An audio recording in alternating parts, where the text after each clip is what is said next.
Takže dnešné čítanie je z 1. listu Tesalonickým, 5. kapitola, 16. a 17. verš.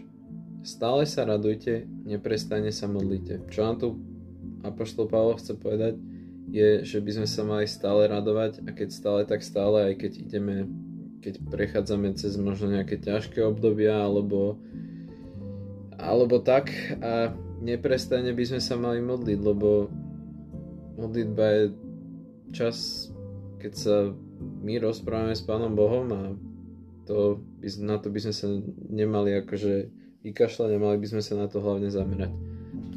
Ale čo sa mi na tom 16. verši páči, je, že sa máme stále radovať, a to nám apoštol Pavol taktiež vyjadril v liste Filipským, 4. kapitole, 4. až 7. verši.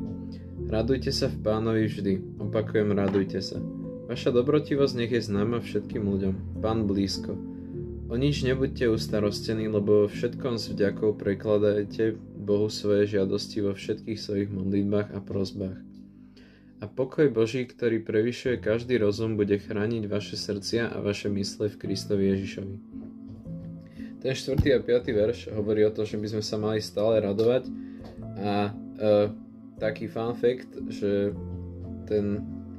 tento list Filipským napísal apoštol Pavol vo väzení v Ríme, keď bol. A on ich akože napísal viac, ale to je taký.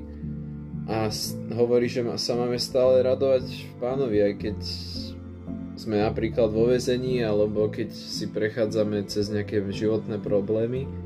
A potom ten 6. verš, o nič nebuďte ustarostení, ale vo všetkom s vďakou predkladajte Bohu svoje žiadosti, vo všetkých svojich modlitbách a prosbách.